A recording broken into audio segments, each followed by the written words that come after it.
you guys need me here as a community college dropout with all you Ivy League nerds. You were just making fun of me because I brought that up, and now you're bringing that up. Well, I'm bringing it back to the real world. No, you're reading the study totally wrong. That's not what the study says. Okay, now I really want to move on because Matt's offering a moderate opinion and Ben is agreeing with him. Friends like these, who needs enemies? Friends like these, who needs enemies? Everybody, welcome to Friendly Fire. All Daily Wire Plus subscriptions are 50% off right now. Get them right now. dailywire.com/subscribe. Also, stick around because we have the world premiere of the trailer of Pendragon, the Pendragon Cycle, the Rise of the Merlin, that is coming up at the end of the show. But before we get to any of that, speaking of wizardry, I want to talk about AI and whether AI is really good, like everyone seems to think it is, like all the financial speculators have thought, which is why it boosted the Mag 7 stocks until recently, before our impending stock market collapse, or whether AI is probably mostly bad for all of us. To kick it off, the most optimistic person on the panel, Mr. Walsh. Yeah, I become more anti-AI with each passing day. I hate AI. I said before, if I could commit some sort of anti-AI genocide, I would totally do it.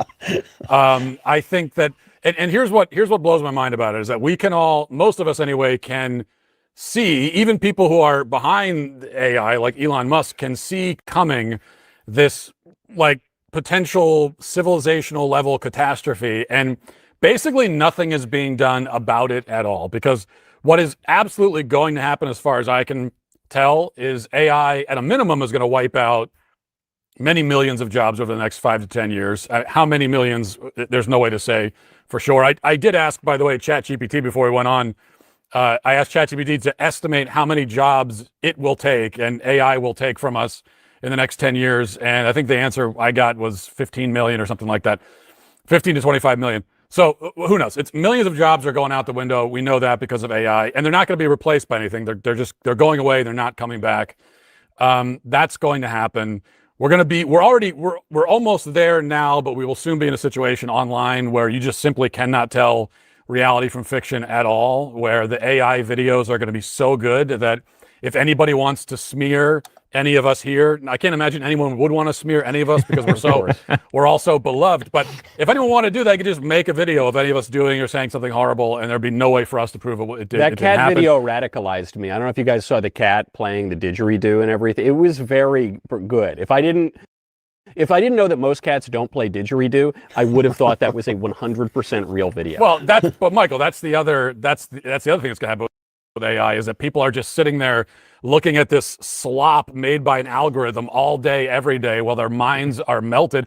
And then on top of all those other things, it's going to completely destroy every creative industry, is all going out the window. And so what are we doing about this? Are we just going to sit back and let it happen? Because that seems to be the kind of defeatist attitude that most people have, is that, well, we can't do anything, so let's just, I guess, we had a good run, human beings. Let's pack it in. And Matt, I want to ask you seriously. Do you think that AI is going to kill all of us, or is this kind of your list of? Because I know that's sort of the most catastrophist take on this, is that AI is going to turn around and do gigantic murder to all of us, no. like Terminator 2. But this is your list of complaints. I just want to make sure that that's the list of complaints so that I can argue with them. No, the Terminator thing, that's like, I'd prefer that. I mean, at least you know what? If AI becomes Terminator, then that at least gives us jobs that we could do because we're fighting the AI. So it's not that at all. I'm not looking at any sci-fi scenario. It really is. The main thing is, people will not have much to do because AI is going to do everything and it's going to take all of our jobs. And I don't think that we have the capacity to sustain that. I don't think we have any plan for what we do when 20 million people all of a sudden have no job. That's the main thing. Okay, I'm going to argue with everything you just said. Okay, so I'm not a person who believes that AI is the cure for all problems. I also do not think that what we are in right now is sustainable economically. I've been saying this for a while. I've actually been saying it for well over a year, is that I think we are in a bubble. I think pretty clearly we're in an AI bubble. That doesn't mean AI is not important. It just means that the overinvestment in infrastructure at some point is going to have to pay off in actual earnings, or the entire pyramid is going to crumble, at least for most of these companies. As far as, I'm hearing kind of three arguments there. One is the AI is going to take all of our jobs. 2 is that if the AI takes all of our jobs, what are we going to do with our lives? And 3 is the quality of AI is demeaning to sort of the human being. That what's going to happen to human art, what's going to happen to quality, it's all going to kind of descend into AI slop mediocrity. So one at a time, I will say that AI is going to cause job dislocation, but it's not going to take out nearly all of the jobs. And in the end, what you will see is a job shift, actually predominantly away from the white collar industries and more toward the blue collar industries. So what you'll see is all the people who are telling welders to code 15 years ago, all those people are now going to have to go learn to weld. That's actually what's going to happen. There are going to be a lot of people who are going to have to be in sort of more physical industries. They're going to have to do more nursing, for example. Like there's certain things human beings want from other human beings that AI isn't going to provide. It's going to be more of an aid than anything else. And it's going to take slower to work its way into the market than everybody thinks. Everybody always thinks it's going to be transitional boom, like tomorrow, all jobs replaced by AI. And it's not true. The people who it's first going to replace are the coders. You've already started to see some of this happen at Google. And I know people, friends and family to whom this has happened. But it's going to take a while for it to filter into all business, and there will be transitional job loss, and then it will move into other areas. This is what happened with the internet. This is what happens with every, kind of great industrial age invention, is that there's a tremendous job dislocation at the beginning, and then the job market moves. And I don't think AI is going to destroy wholesale all of these jobs. But let's move to part number 2, which is sort of the idea that it will destroy all the jobs. Let's take that as an assumption. So here's my thing. I was actually at a conference with a bunch of people who are like the creators of these systems, and they were arguing kind of what you're arguing, Matt, that eventually AI will be better at everything, and none of us will have jobs anymore. And what are we going to do with our day? And I raised my hand. And I said, you know what? I know what I'm going to do with my day. I'm going to take care of my family. I'm going to go to synagogue more often. I'm going to, learn the holy books. I'm going to actually spend more time getting in touch with God. Like, I think that actually religious people and community-oriented people will be fine because we actually have a thing to do with our day. I think that secular humanism is going to have a real problem determining what to do with its day in a way that many religious people will not. And then just as far as the quality of it, I'm not sure that AI is ever going to be creative enough. Visually, it will be. It'll be able to fool you visually. But in terms of the actual creativity of truly great writing, I don't think AI is ever going to be a great writer. It's all derivative. I think that AI, because it's predictive text mechanism, and you will end up with mid-range slop for the most part. But the way that I've used AI in my own work is to save time asking a sophisticated question that would take me a while to research, for example. Or if I'm doing a creative writing project and I don't want to take a lot of time looking up the details of Soviet Russia in 1938 or something, then I can ask a multi-part question. It'll spit out an answer. If I asked it to write dialogue, the dialogue would just not be as good. And so I agree that there will be a lot of slop, but I think that the people who are best at their craft will actually end up benefiting from AI. And usually when the best get better, that's actually good for everybody else because it tends to drag everybody else along in terms of quality. So I have to say, your point on the religious people who, they'll know what to do with their time, or the educated people, or the cultural elites, or whatever. I totally agree with that. But to me, this is what's really worrisome about Matt's point, that it's going to displace 15 million jobs, and most people are not going to know what to do. Because I agree with you. You will figure out what to do with your time. But in the white collar jobs, Michael, in the white collar jobs, no, if you're a blue collar person. Those are I'm the all jobs, for, but those are the people who you're talking about, like largely blue collar people who are, like you're saying, all the people who are like the intellectual elite. Those are the people who are now most likely to lose their jobs. I'm drawing a distinction here. There are plenty of people in white-collar jobs who are complete Philistines, who are secular humanists, who I don't know that they are going to figure out what to do. Because really what it gets down to is a perennial question, which is what we do for leisure time.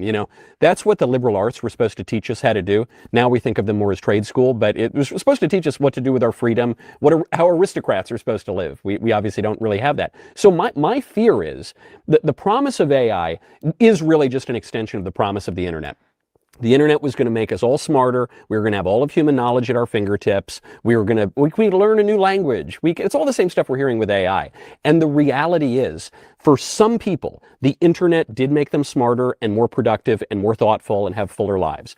And for more people than that, for most people, I think, it made them dumber and it made them more vicious. And I think it made them more likely to look at porn, and it made them more likely to ignore the great works. And this goes all the way back to the Phaedrus, Plato's dialogue, where Socrates is saying that written language, books essentially, are going to make people dumber because they're going to have the simulacrum of wisdom, but they're not actually going to memorize anything. They're not going to know anything. And so I think you're right. I think for people who have their lives in order and are religious and have a cohesive view of the purpose of life, I think it could improve their lives.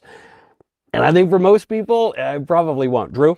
If I could take you and Ben and mash you together just for my own personal pleasure, that would be great. But also, I think that what you're saying, you're hitting at. The problem is not AI. The problem is human beings, and it's always the problem. I mean, people talk about are we going to have to regulate an industry? You don't regulate industries. You regulate human beings. You have to regulate human beings because they're sinful and broken and will kill each other and rob each other and do all these things.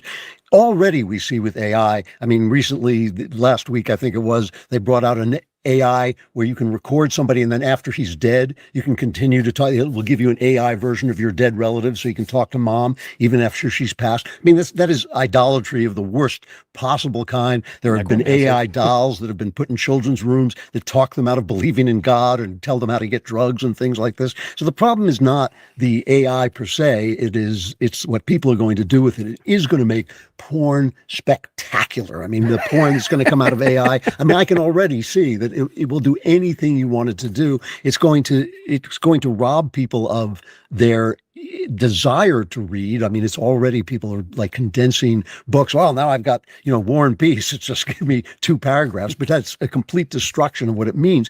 And so people who don't have the meaning of life or don't know where it lies, which is in the internal life, are going to be lost. You and I, Knowles, had a conversation with a very powerful leader in AI just the other week or so. And I went up to him and I said to him, don't you understand that when AI speaks, it's not speaking, it's not conscious. And I said, it's like I quoted the great Louis Armstrong saying, I see friends shaking hands saying, how do you do? They're really saying, I love you, meaning that when we speak, we deliver our inner selves to one another, even if our words are not precisely that meaning. AI has no inner life, and these guys don't know that. They are convinced that because it can imitate an inner life, they think the Turing test, which is the stupidest idea anybody ever had, is indicative of an inner life. If it can confuse us about its inner life, it has one. So what I'm worried about it is in some ways the ultimate idol, and we know what people do with idols. We know that when all Moses has to do is leave town for 5 minutes, they start worshiping the golden calf. That's where I think the danger lies. I think jobs will be created. I think creativity will exist, but I think human beings will use it. It's a really important point, because part of that conversation, and I've had this conversation with other people too, is can AI write a poem? And people get really, really, I don't know, vitriolic about this. They because it's really the heart of the AI debate. And my argument was they can't write a poem because to write a poem, you have to have sensual experience. Bingo. You have to be able to describe a grape in a way that, gives someone the sensory experience of that. And you have to be able to take language, which is just full of dead metaphors. It's like the graveyard of dead metaphors. And you have to create a new metaphor, something that's evocative. And AI in particular cannot do that because it doesn't have any senses yet. It's worth pointing out that with robotics, it actually might have sensory experience. And 2, it's just learning on dead language. So in my view, it can't make a poem, but I don't know, maybe it can. And all of this is a little bit beside the question of, all right, if it's going to have these negative effects, what do we do about it? Do we regulate it, or do we not? We let the market run its course? What are we going to do? Well, you guys, hang on a second. This is why you guys need me here as a community college dropout with all you Ivy League nerds, who immediately this becomes a like, can AI make a poem, and what will we think about in our leisure time about AI? My question is, how are people going to eat? Okay, I'm not talking about leisure time. How are you going to feed yourself? How are you going to make money to buy a house? Like that's the first question here. Because and if the answer is, well, we'll live in some sort of AI socialist dystopia where AI will provide all that stuff for you. Well, I'm very skeptical that it will work out that way. I think what's actually going to happen is you're going to end up with, a handful of trillionaires off this AI stuff and a lot of other people who are totally destitute. But even if it did work out that way, okay, well then that's our life, that now we're living as people that are totally dependent on this non-human algorithm to provide for us. I think that's a pretty horrifying vision of the future. Why but should look, that happen now? it's also, it's not just white collar jobs. It's also blue collar jobs. Okay, delivery drivers, truck drivers, Uber drivers. That's all going away. That's gone. That's finished. And that's just the beginning of it. And they're not being replaced. This is not creating new jobs, because this is different from any other technology that has ever existed on the planet. It is not analogous to anything else, because the whole point of it, the whole point is to take the human element out of it completely. It's not a new tool for humans to use. It's not like going from a carriage driver to now you're driving an automobile. This is the human is gone. We don't need you anymore. It's artificial intelligence. And so these jobs are leaving and they're not being replaced. For all the drivers who are not going to have a job anymore, there's not some new thing. Oh, well, you'll go over here and do this.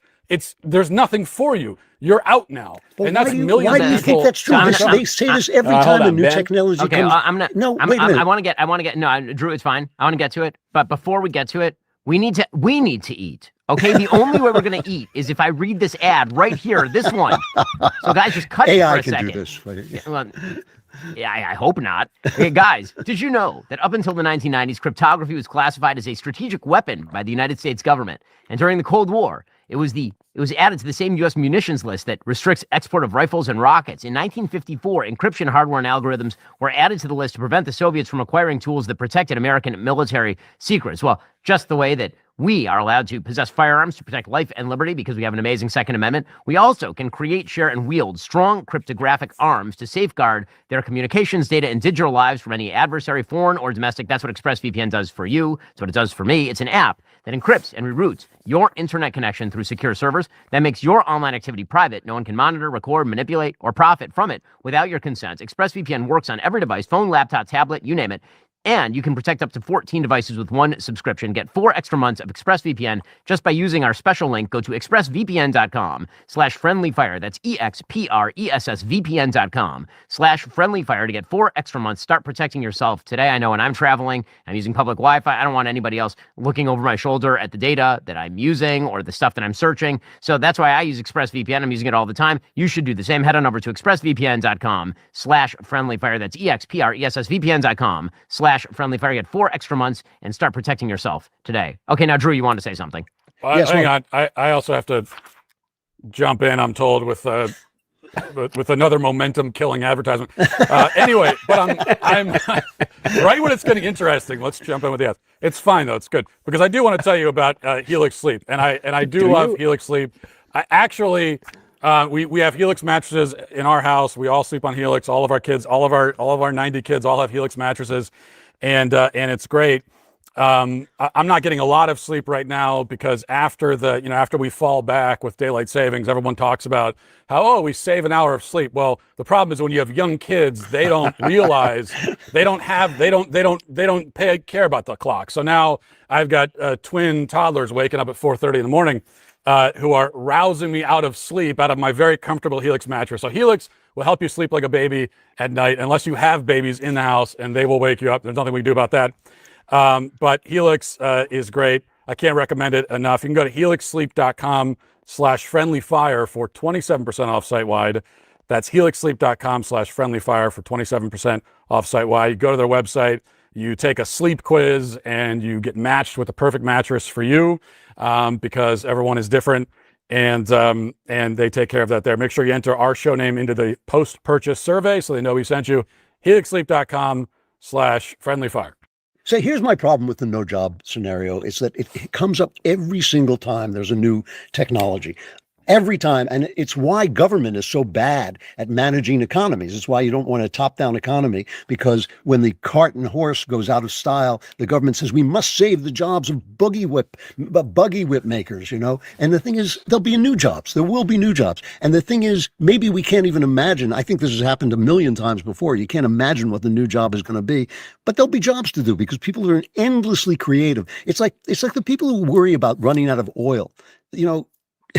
You don't run out of energy because energy is a product of the human mind. The human mind turns things into energy. And if we run out of oil, we'll turn something else. We'll mash up Knowles. We'll use him for energy. I mean, you can always make energy. The human mind and imagination and creativity is bottomless. It's endless. I don't fear this about AI at all. Although I do think Ben is right that there could be difficult transitions, and knowing how people are will handle that in the worst way possible. But I do think when you have a powerful new tool, you have to start to think about human sin. You have to start to think about the things we're going to use it for that are destructive. And that's where I see. Yeah, I totally agree with this, Drew. I mean, my worry about AI is the endless pornography, the endless, narcissism, the things that social media has done to human beings by exacerbating our worst qualities, and that getting even worse, obviously. That's the thing I worry about. But as far as sort of the economic point here, I'm significantly less worried about that for a couple of reasons. One, because I'm just less worried about it based on the history of technological innovation. If you go back to the early 20th century, well over 80% of jobs in the United States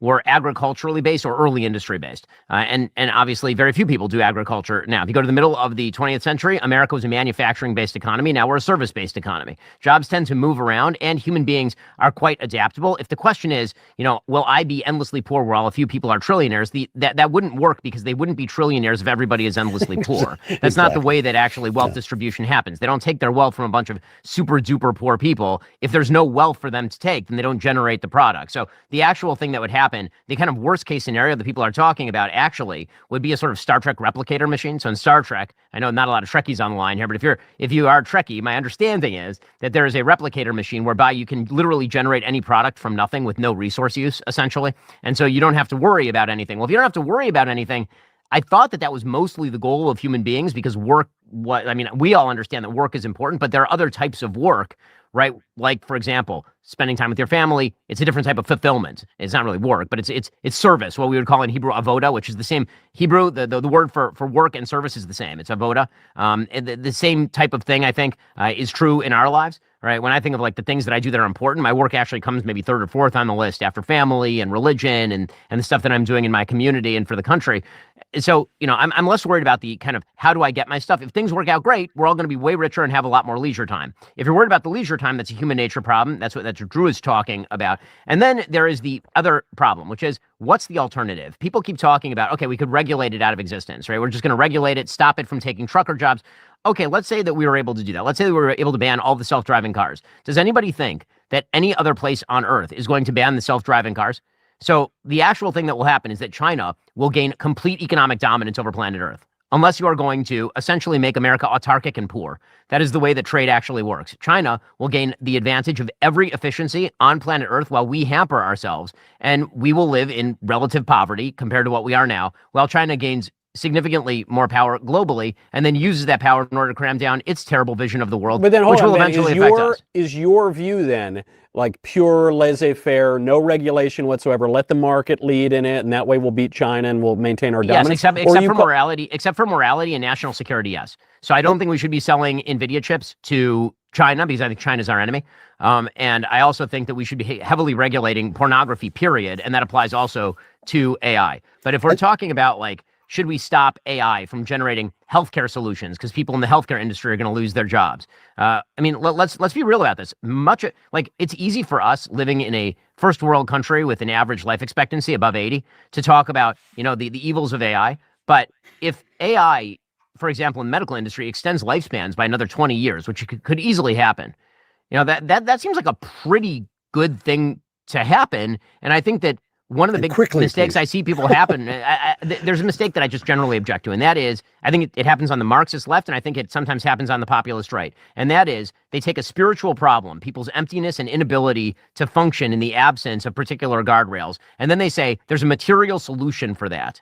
And it is very rare to me that there's actually a material solution to a spiritual problem. That's a very good point, Ben, because it is true. Sometimes people think like with the birth rate problem, you can just fix it with a lot of material solutions and there's not a lot of evidence. However, there's a distinction between a material solution and a government solution, because the government influences culture, it promotes certain ideas, suppresses others, it promotes religion traditionally and I think inevitably. And so, to use the birth rate example, the only thing that seems to reliably increase birth rate is the promotion of religion. But the government can do things there, either explicitly promote religion or at least stop the suppression of religion, like we saw under Joe Biden and we see under a lot of liberals. So is there any role, just before we get to the other guys, is there any role for the government here in maybe not providing a material solution to the consequences of AI, but some role for the government? I want to know the specifics. It always comes down to the specifics. And this, by the way, the problem with AI is a bunch of unknown unknowns, right? It's not known unknowns. It's just we literally don't know what's going to happen next. How do you regulate for that? Which is why the Kalshi markets, right? Kalshi is one of our sponsors.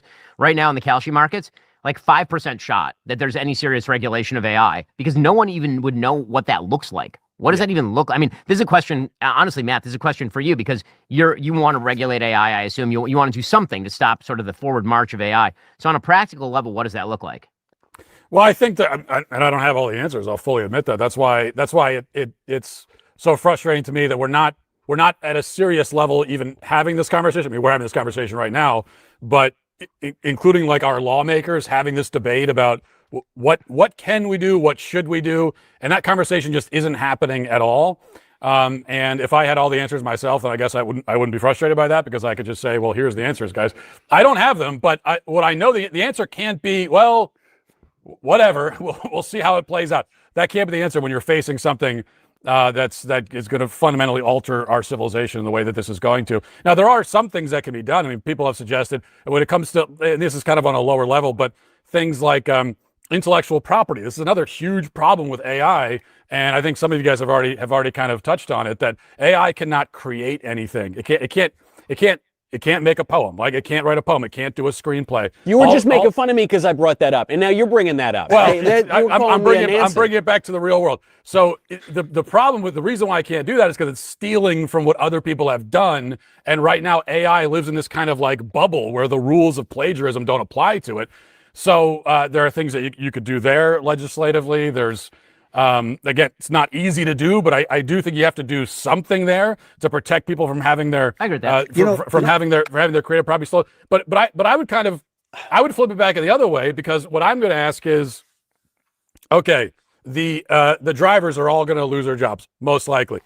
Customer service, the customer service industry, a lot of that is just going away because when AI is adopted, and I don't think this is not some kind of like sci-fi speculation. It's just extending out a little bit. It's like pretty clear that if we keep applying this stuff, there's not going to be anything for people to do in a lot of these jobs. So I think a lot of these customer service jobs are going to go away.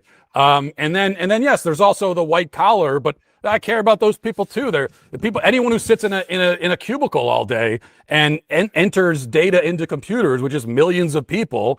Probably a lot of their jobs are going away, and I think that matters too. So my question is, if that were to happen, let's just say, and maybe AI all breaks down and it doesn't happen.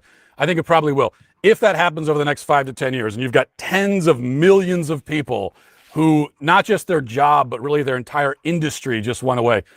What are we doing with them? What are we doing for them? I want to go back. Wait a minute. I want to go back to the question. Hold on. Let me just answer that. It'll take me, I promise, like 4 sentences, okay?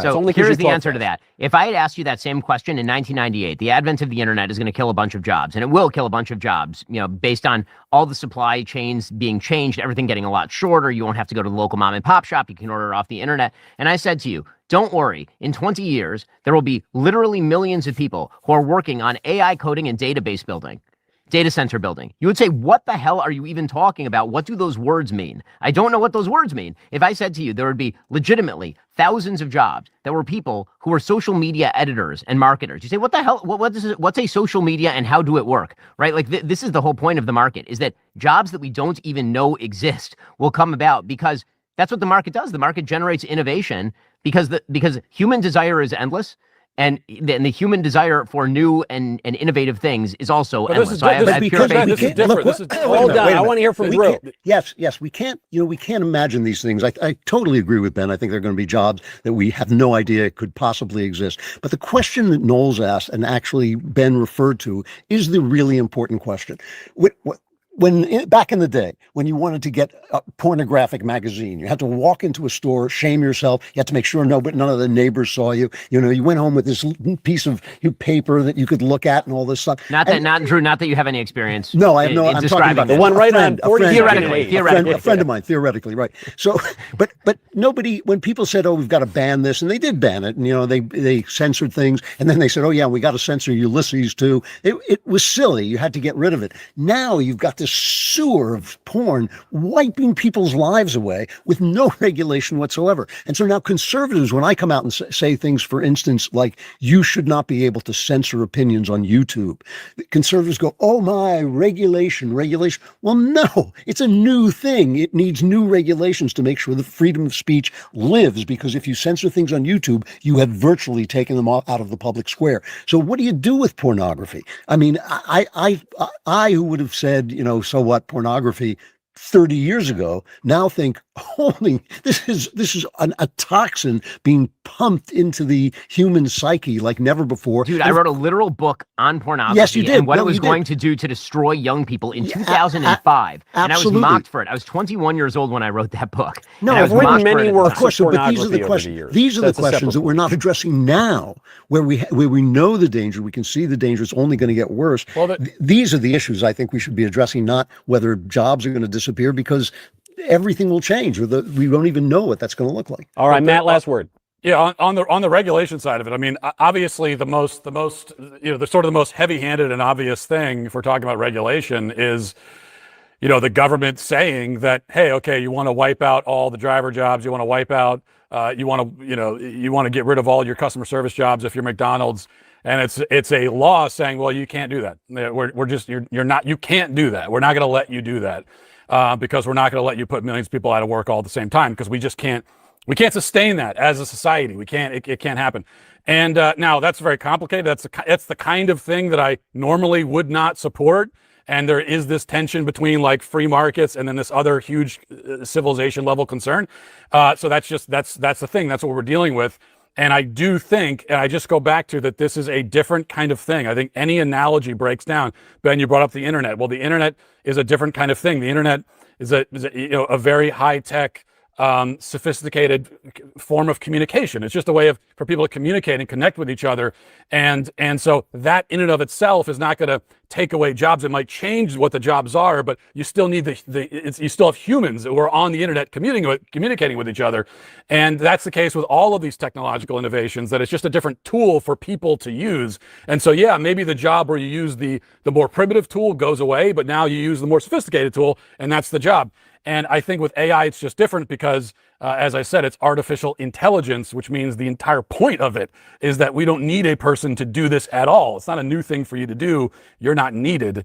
And because we're facing this totally new kind of thing, which I really believe is unprecedented in human history, I think we might need to embrace solutions we otherwise would make us uncomfortable. In fairness, we don't know if that's even Matt really talking right now. That could be Grok or Gemini or something. Now, I want to get to, it was something we touched on, though. It's related, but it's a totally separate topic, is affordability. It's the word, it's the meme that everyone's talking, it's the new 6-7. Everyone's just saying affordability all the time. Well, I wait a want to get minute. into what that actually means. But Knowles, first, I before you want to talk about restore a this- little balance to this conversation. Yes, I and want Drew, to say I want there's- you to tell us. Here is something that AI cannot do. It cannot eat your vegetables. It can't even eat my vegetables. In fact, I can't eat your vegetables. It's a very, very complicated thing, these vegetables. And if you want to get enough of them, you need to use balance of nature, because I love vegetables, but if I ate enough, the kinds of things that nutrition experts recommend, it would be all over my beard, my face. It would be just disgusting. So instead, I have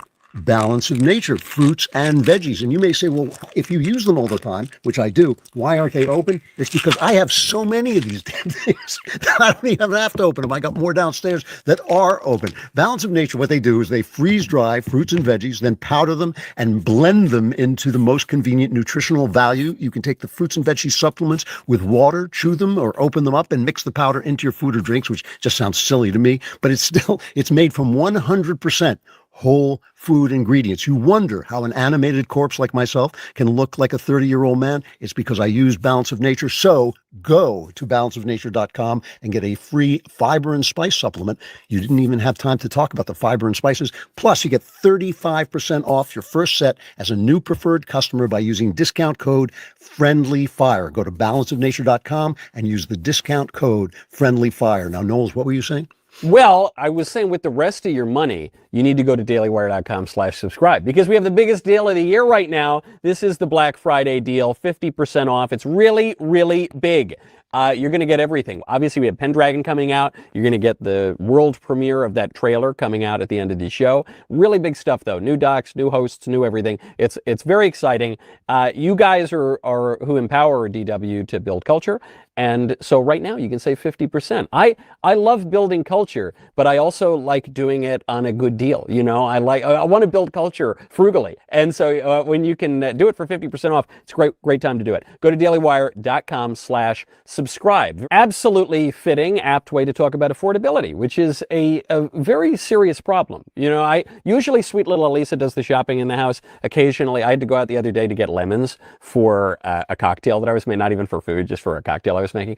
And so it was a great cocktail. That's a story for another time. Anyway, I go to the grocery store and the prices are insane. I see why Elisa had been keeping me from them largely. I mean, you know, the affordability problem is very real. It's not that it's not being pounced on by political actors and it's obviously become a big political talking point, but it's very, very real. A ton of Americans are hurting. A lot of the fundamentals of the economy are a little shaky right now, even though those Mag 7 stocks that we were just talking about, AI is pumping up the market. It's really, really tough. And so there are a bunch of related questions. One, can the government do something to fix this? Is the government only going to make things worse? How is this going to affect the midterms and the 2028 election? Are we headed for an economic disaster? And Ben, you got in a huge amount of trouble because there was a short clip of you going around saying, "Yeah, listen, you know, if you can't afford stuff, move out of your town, even if it's your hometown, even if your family's been there for a long time. You got to get out. You got to be mobile." And you were variously exalted and pilloried for this comment. So what's it mean? Yeah, so let me start with what that comment meant. That was a piece of personal advice to people that I think every single young person that I know has at some point taken, which is if you're living in a place that you can't afford and the policies aren't going to change and you want to make your life better, you do have to make a significant calculation as to whether you think your life is going to get better where you are or whether you're going to have to go pursue a dream someplace else. And you've seen this. You've seen tremendous population movement in this country right now, out of New York to places like Austin, Texas. You've seen tremendous population movement from the blue areas to the red areas of the country, specifically because people are seeking economic opportunity. So what I thought I was saying was something that's fairly obvious, which is that if you are on a personal level in a place where you're stuck and you can't afford to live there, you have to make the best decision for yourself and your family. And that does include the possibility of actually moving as opposed to shouting at the wind if the policy isn't going to change. That's a separate question from what sort of policies could be pursued in order to make things more affordable. I mean, I'll start with this. If you're talking about Manhattan, Manhattan will never be as affordable as Des Moines. It just is not going to. And anybody who says that it is going to is totally lying to you. It's just a flat out lie. The reality is there are only two ways to make things more affordable. One is to drop the demand for a product and retain the same supply. The other is to radically increase the supply of a product and to retain the same demand. That's it. Those are the only way that things become more affordable. There is no magical third way. The only way things become more affordable is if the supply greatly outstrips the demand. And the only ways to do that are to increase supply or reduce demand. That's it. So if you're talking about how to make things more affordable, one of the things you can do to increase supply is remove regulations, right? You can get rid of tax structures that disincentivize investment. You can get rid of a lot of the difficulty in building, for example, in New York. But are you ever going to build enough units so that suddenly the real estate prices there reflect what it would be across the river in sort of rural parts of New Jersey? The answer, of course, is no. And when people talk about affordability, the thing that makes me totally crazy about this is I'm totally sick in politics. I'm sick to of people in politics doing this routine where they say the problem over and over and over, we're providing zero solution. And then when you say, you know what, I don't really see a solution to the thing you're talking about, they pillory you for noting the obvious. Like, okay, if you're not Zohran Mamdani is not providing a solution. Him saying affordability didn't make affordability magically appear like Beetlejuice if he said affordability 3 times. And also, politicians are in the business of lying to you. Okay, when the president of the United States, who I generally agree with, he made a mistake when he came into office and said, I'm going to make things affordable again. The answer is, no, you're probably not. And the reason you're probably not is because all of the inflation that Joe Biden embedded in the economy already made things so wildly unaffordable that the best you're probably going to do is keep prices stable. Right? What the Federal Reserve seeks to do is keep the inflation rate at like 2%, which is an increase in the prices just by the very nature of it. And what people actually want is for there to be deflation. They want the prices to be back at 2019 levels. Right? They're not talking about going back to 2024 levels. They're talking about 2019 levels. The only way to get back to 2019 levels is probably an economic recession. That's just the reality. And so, I again, saying unpopular things, the best that the inflation rate could look like for President Trump is like this under Joe Biden, and then like this under Trump. Okay? So this would be Biden, this gigantic spike, and then Trump stays steady. The problem is people are looking at the prices here, and they're saying, well, they don't look like the prices here. Well, yeah, what's Trump supposed to do about that absent a radical increase in well, the there's one- interest rates that would sink the economy. So one thing that has happened, everyone was predicting that Trump's tariffs were going to be inflationary, and the Treasury Secretary Scott Bessent was doing a little victory lap, because when he was being confirmed for his position, he said, no, I actually think tariffs are going to be deflationary. And the San Francisco Fed just came out and said the tariffs are deflationary. No, you're reading the study totally wrong. That's not what the study says. I read the entire study. It's 150 pages. What that study says is that when you look at when you look at tariffs over time, there's a spike at the beginning because things get more expensive because you're reducing the supply and the demand retains the same, right? So the price goes up temporarily, and then people start to lose their jobs. And when people start to lose their jobs, the demand goes down. And when the demand goes down, the prices come down. No. So you can say it's deflationary. There was a big caveat, even in the popular reporting, which is the caveat is it hurts employment and it hurts economic growth. So there's obviously a big caveat that's been to the it. traditional. But there's one further point on it, just to why I think your video went viral, Ben, is because one thing people are hearing is they're not missing the context of you're giving personal advice to someone who's asking, but at a macro level, at a political level, what people are hearing is, hold on, you're telling me my family's been in this town forever. I'll use my own example. I have dozens of family members buried in the local cemetery in my hometown. And even before that, the Knowleses initially were from New Hampshire, and they arrived here, the Knowles side, in 1660. The Knowles family home stood from 1660 until 1994 when the home burned down. There are still Knowleses all over that area in New Hampshire and Maine. And what I think a lot of people are looking around at is part of the reason that housing in particular is unaffordable right now is because of government decisions to flood the country with a bunch of like Venezuelan criminals or Somalis or something and increase the cost of housing, or government decisions that are going to compromise certain industries or certain jobs because of trade deals or whatever, going all the way back to NAFTA or even further. We don't need to litigate those in particular, but you're saying, no, there's part of this political order that has led to this crisis, at the very least with migration. And so why is it that I'm just supposed to say, oh, shucks, I got to lose my hometown because, Republicans and Democrats together flooded the country with aliens? Isn't there a good to having, long family histories in a single place? Of course, sure. And there's a good to having your family live near you. I have tons of family that lives near me. I'm a person who grew up in LA. I spent my entire life living in LA until I was 35, 1 mile from my parents. And then I moved to Florida, and I still live 1 mile from my parents because I took them with me. So I'm very much in favor. One of the things I talk about on the show all the time is having family structures nearby because you need those supportive family structures.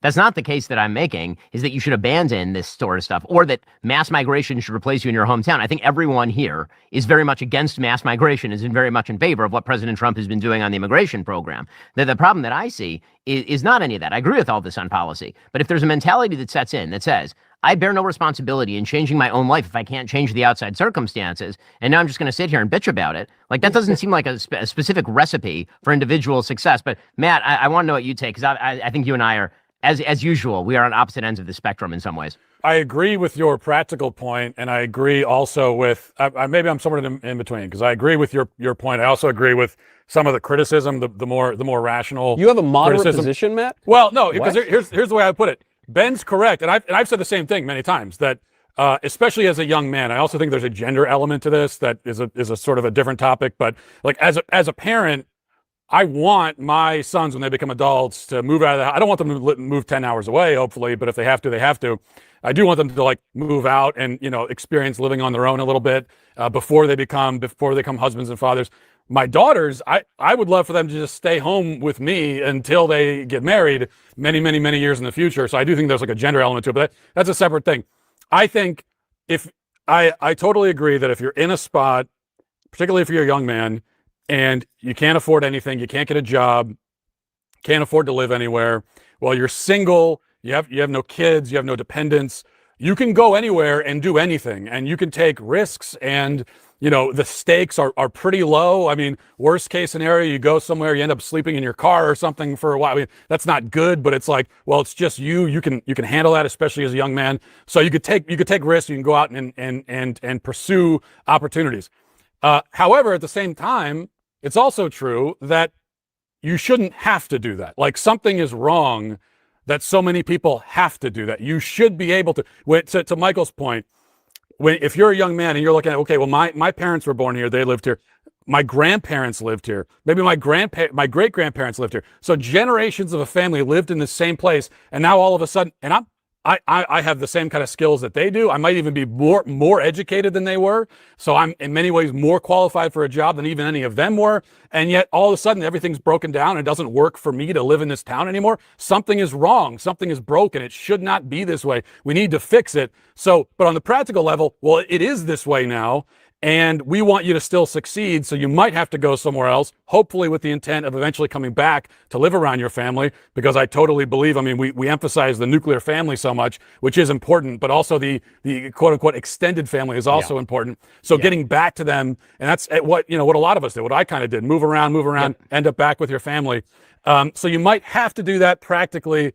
You shouldn't have to. It shouldn't be that way. That's the policy end of it. And so we need policies in place that make it possible for people to live with their family and then move next door and stay with generations of families their entire life. You should be able to do that in a functioning and thriving society. One of the ways to make that happen is the thing we all agree with. Get all the illegals out. There's a lot. They've been saying 20 million illegals in this country. They've been telling me that since like 20 years ago. They were saying it was 20 million. It's way more than that. We don't know how many. Get them all out. Shut down immigration, and that's one of the policy changes that can be made. And we need to do that. But until that happens, you got to figure out what you're going to do in your own life. Man, Hold on, before we get to that, I want to hear Ben's point, and I want to hear from my great-great-grandfather, Andrew Klavan. I mean, first, I want wasn't to even get make to a a little point. baby. I was just going to say I agree with Matt, actually. So Matt and I are actually in total agreement on this. So Okay, now I really want to move on because Matt's offering a moderate opinion and Ben is agreeing with him.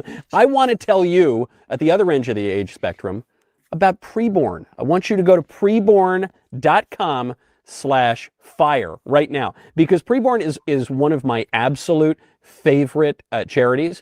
I personally support it. I encourage you to personally support it, to give what you can. They've saved over 380,000 babies through their rescue program.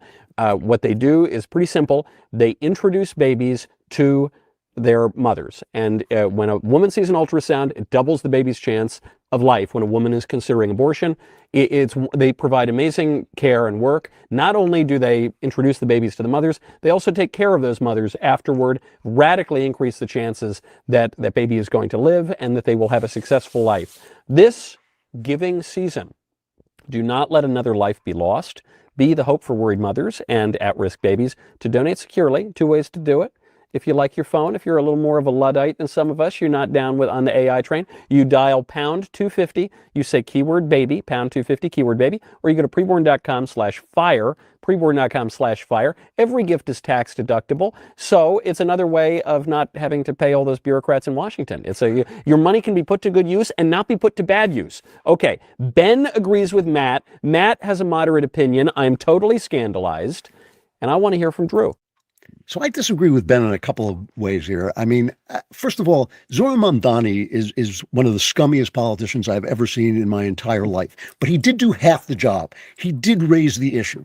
And when you raise the issue, people perk up. No, it's a terrible thing. He raised the issue and then offered socialist solutions that we know will be utterly, utterly destructive. It's not playing Candyman to say the word that people are thinking about. The worst thing a politician can do, and the thing will destroy any administration, is to show people a chart that shows them they're not suffering when they can't afford Christmas presents for their kids. Like, here's this chart, you're doing great, and people know exactly how they're doing, and it makes them incredibly frustrated. What they're frustrated with Trump now is he's doing something I think is urgently important. I think we're going to be very grateful to Trump for what he did 5, 6, 7 years down the line when China finally invades Taiwan. I think he's totally rearranged America's priorities in absolute great ways, but he didn't pay attention to the thing that's right there on the table, and he has to pay attention to it now. The other thing I disagree with is normally it is true that you have to put people out of work to bring down inflation. That's what Reagan did, and he lost the midterms. He didn't lose the houses, but he lost the midterms because of it. And everybody said, oh, this is a disaster. And then the economy turned around for the next 25 years because of what Reagan did. But the other thing there is a third way of dealing with inflation, which is raising the investments and the salaries of people. If you can if you can cut inflation off and make the prices level out, and then wages start to rise, then you can actually, that is the same thing as bringing down inflation. Now people can afford the things they couldn't afford before. So Matt is totally right that we got to get rid of all the illegals. And as far as I'm concerned, I don't care who it is. I've lost all sympathy with the illegal immigrations. I know some of these people are great people who snuck in. They got to go. Everybody's got to go. And we got to give the country back to the people who are here and who were born here. No question about that in my mind. I cannot have compassion for 20 million people. I can only have compassion for one person at a time. If one guy sneaks in, I can have compassion for him. I can't have a compassion for an invading army, which is what the Biden administration gave us. But the other thing is we have to have capitalist solutions. And I think there are capitalist solutions. For instance, I think a lot of companies are now offering people stock. A lot more companies are offering people stock and investment as payment, as part of the payment. I got that when I worked for Coca-Cola. I was a reader for Columbia Pictures, and Coca-Cola owned them, and they gave me Coke stock. It was transformative. I mean, all I had to do was hold on to it. And now I had an investment in the company and in the economy. And I think that's really important. Trump is talking about personal savings accounts that I think is also a really good idea. Some of his ideas, like the 50-year mortgage, I'm not too happy about because it's going to like double the price of homes. But still, it might bring lifetime down debt slavery. What's that? Yeah. Lifetime debt slavery. Exactly. Yeah. So, but I think that there are ways for capitalists to increase people's participation in the economy so that when things work for the bosses, they work for the people too. I think it's a wonderful thing that this country, when it is working on all cylinders and when the capitalism is in place, it makes so much money that the big guys can afford to share about a little bit with the little guys, not by having the government redistribute it, but by saying, here's a piece of what you're working for. Starbucks did it. It worked really well for a long time. And I think a lot of companies should do it. And so I think that there are ways of dealing with this, but I think that dealing with it is something government has to do. It is a policy problem. Government creates inflation. People do not, it's not the greedy banks, it's not the greedy drugstores or whatever. It's the government that creates inflation. They can actually do things to bring it down. And I think one thing, you're right that we don't want deflation because it means the economy is tanking, but you can get wages growing in a lot of different ways. One of them by reducing the workforce, by getting rid of the people who shouldn't be here would be a great first step. Well, So again, hold on. I don't Drew- disagree Drew with some of just those policy prescriptions, but I think that the thing that I am kind of stuck in, and it's driving me a little crazy, and I think it's the reason why the country is penduluming side to side incredibly wildly. You'll see, right now, Kalshi is one of our sponsors. So I'll mention them again here because I did on my show earlier. But if you look at the polls, right, like the Kalshi markets right now, Democrats, according to that market, and I kind of agree with this, are actually the favorites in 2028.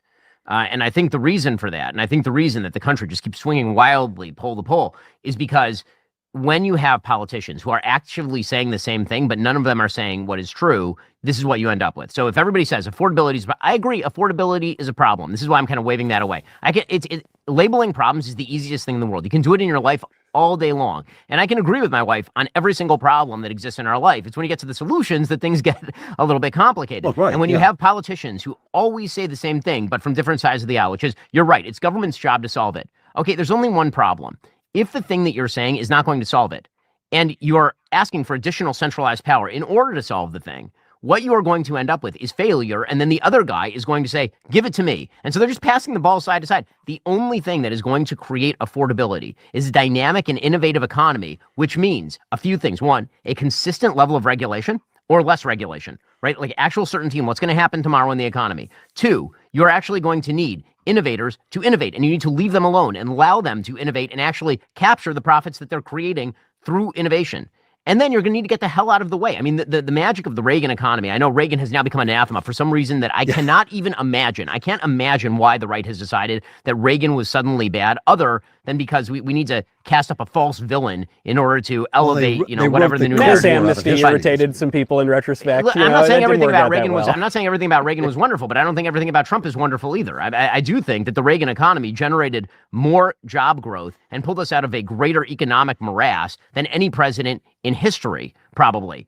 And so I think that is worth something. And so if you look at Reagan's pitch, his pitch was, I can't solve all your problems for you, but I can get the government out of your way so you can solve your own problems. And I just want one politician who will say that, like just one, as opposed to this kind of centralized government bullshit where everybody says, No, don't worry. You sit there and I'll solve all your problems for you. No one is going to solve the vast majority of problems in your life. No politician will do it. The best they can do is get rid of the obstacles that are in your way, the systemic obstacles that are in your way. And then most of the decisions in a free country ought to be up to you. And that is scary because it means that actually your success or failure is largely on your own shoulders. I But it agree also with you inspiring because you 100% on should. this, Ben. This is different. I agree with Ben 100% on all of No, that. but in defense of those who are critiquing Ray, obviously I still love St. Gipper, and politicians come and go. You know, Nixon was in the crater for a while. Now Nixon's making a comeback. Coolidge was the man for a while. Now people are looking more toward, I don't know, they like Teddy Roosevelt. They used to hate him. So this happens as we rethink history and as we move on to new circumstances. Part of the reason that there's a little more of a critical lens, but you know, as opposed to just exalting St. Reagan as being perfect in all ways, is because, you know, in the 80s, mass amnesty for illegal aliens, for example, wasn't really all that big a deal, but it did set the stage for a major problem, and so we're rethinking that.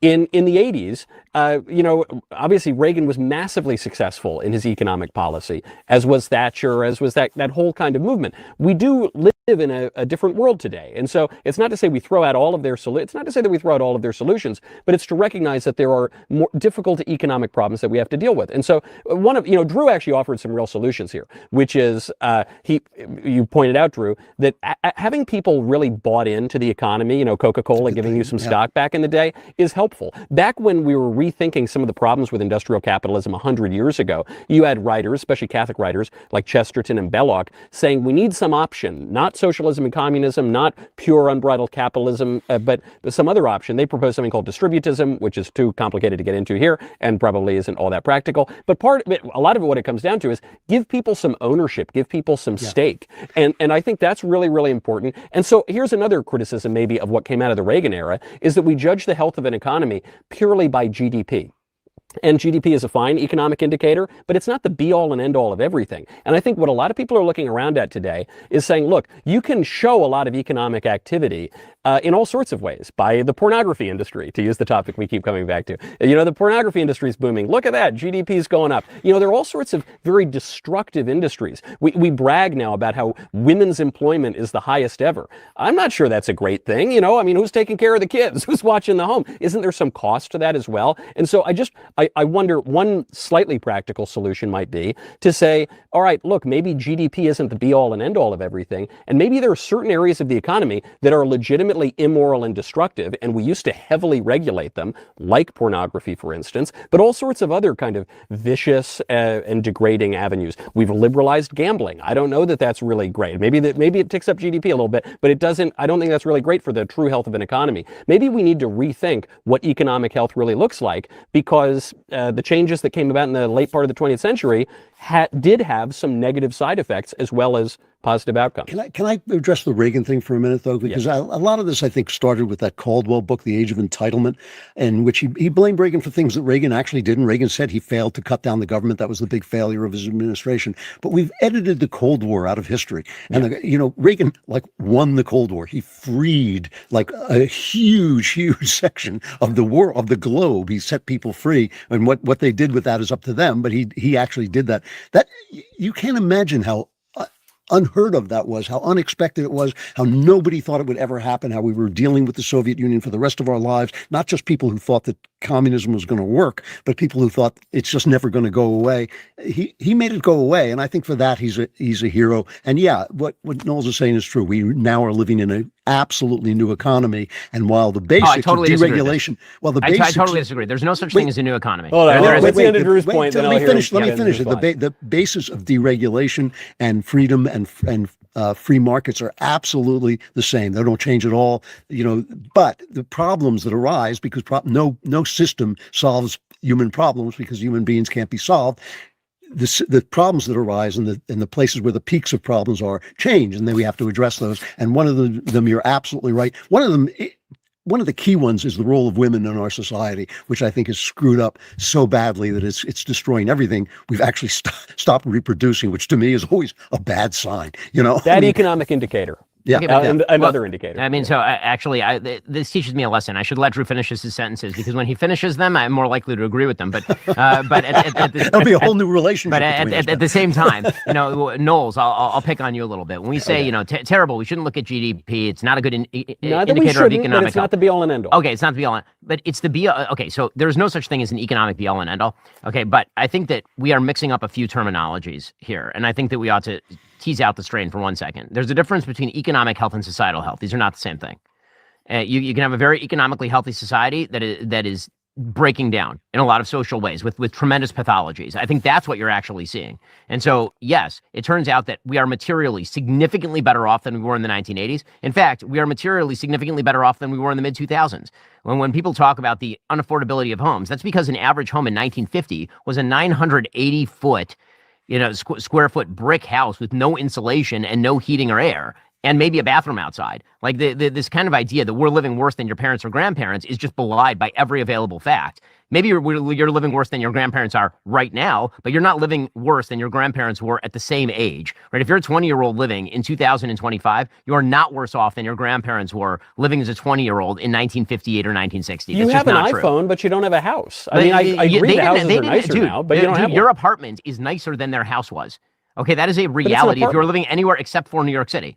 And by the way, the idea that you couldn't move somewhere and get a house, this is now you're getting back to my original point, which is on a personal level, if you want to live a life like your grandparents, you might have to do the thing that your grandparents did. Okay, your grandparents went to a war and then they came back and moved to a town that they actually probably did not grow up in, and then they got a house that was like off the lot from some from some big corporation that built a bunch of standard box-looking houses that now you drive past those on the freeway and you say, I can't believe somebody ever lived in those. So it's kind of, rose-colored glasses about the past. Drives me a little bit insane. And again, I think that if we want to look at the real problems in our society, we shouldn't create a mythical past and we shouldn't create a mythically terrible present. We should actually look at the problems in our society. And one of those would be people not having kids. One of those would be deep depression and unhappiness, people killing themselves with opioids, people having their jobs taken by illegal immigrants in certain industries. Like those are actual real solvable problems, but I don't have a DeLorean. All I have right now is the way that people are living right now. And so now we have to look at the problems in front of us and how do we solve those? Yeah, but that's the one part where so at the buzzer I get to disagree with you, Ben, on Sky. I remember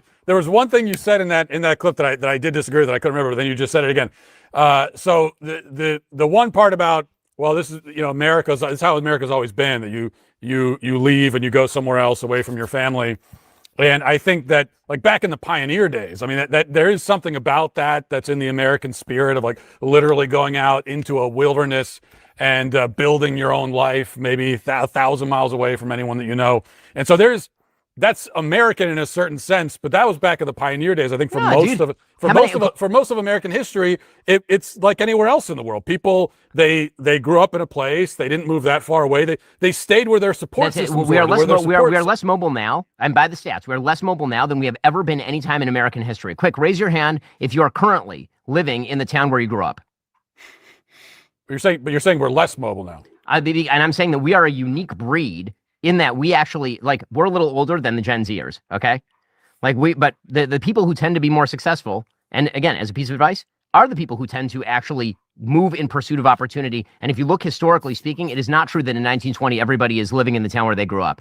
In fact, in 1920, there were more people who were moving across the country at great expense and difficulty than there are today in 2025. Aren't you making a logical error there? Exceptional people move. They go into the wilderness. They build new towns. But most people are not exceptional. Sexy, handsome people. Yes. Yeah. Right. So and you want a country filled with communities and filled with people with traditions and things like that. So I kind of half agree with you on this. I do believe that exceptional people should and will move, but I think that Matt is right, that it shouldn't be like that for everybody. Sorry, go back to Matt so Matt can finish disagreeing with me. Yes, I'm being a jerk again.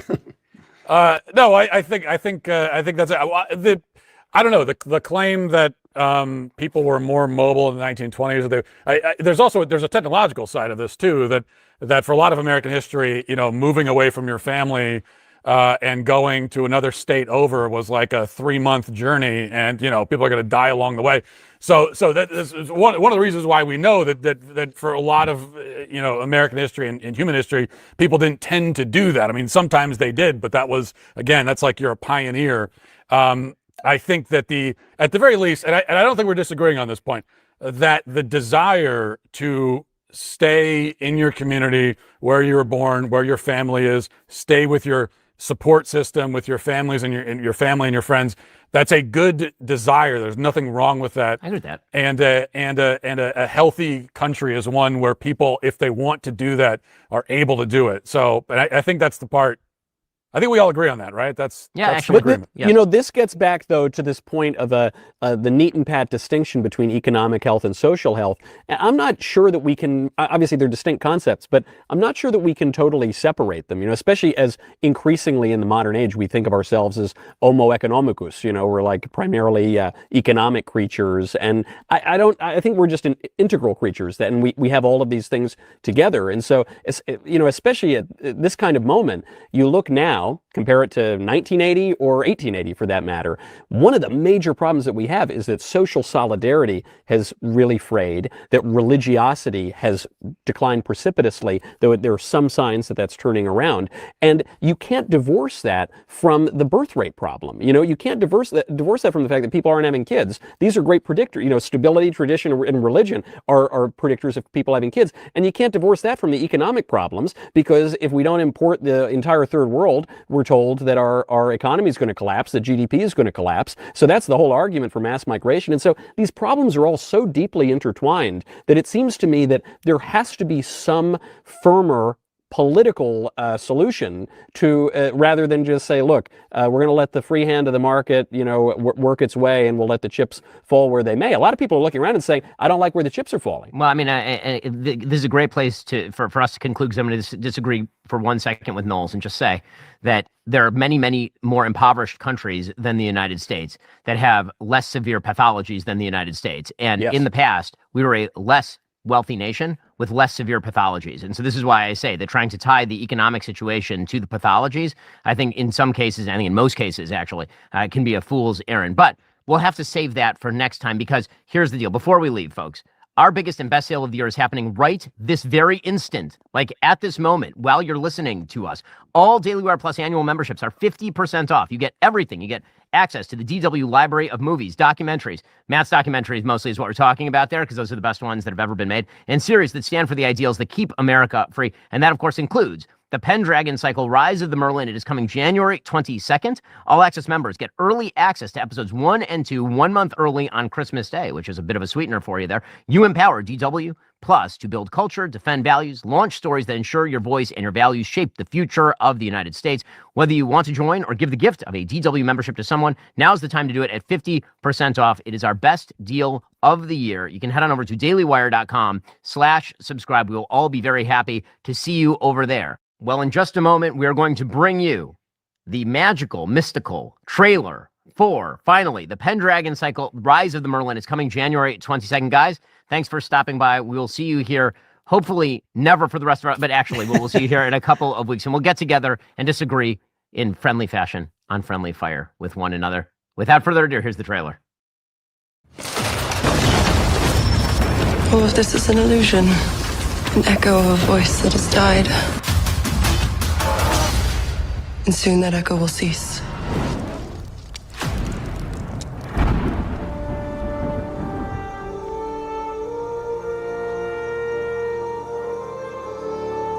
They say that Merlin is mad. They say he was a king in David, the son of a princess of lost Atlantis. They say the future and the past are known to him, that the fire and the wind tell him their secrets, that the magic of the hill folk and druids come forth at his easy command. They say he slew hundreds, do you hear? That the world burned and trembled at his wrath. The Merlin died long before you and I were born. Merlin Emrys has returned to the land of the living. Vortigern is gone. Rome is gone. The Saxon is here. Saxon Hengist has assembled the greatest war host ever seen in the Island of the Mighty. And before the summer is through, he means to take the throne. And he will have it. if we are too busy squabbling amongst ourselves to take up arms against him. Here is your hope. A king will arise to hold all Britain in his hand. A high king who will be the wonder of the world. You. To a future of peace. There'll be no peace in these lands till we are all dust. Men of the island of the mighty, you stand together. You stand as Britons. You stand as one. Great darkness is falling upon this land. These brothers are our only hope to stand against it. Not our only hope. They say Merlin slew 70 men with his own hands. At Cathay, he slew 500. No man is capable of such a thing. No mortal man.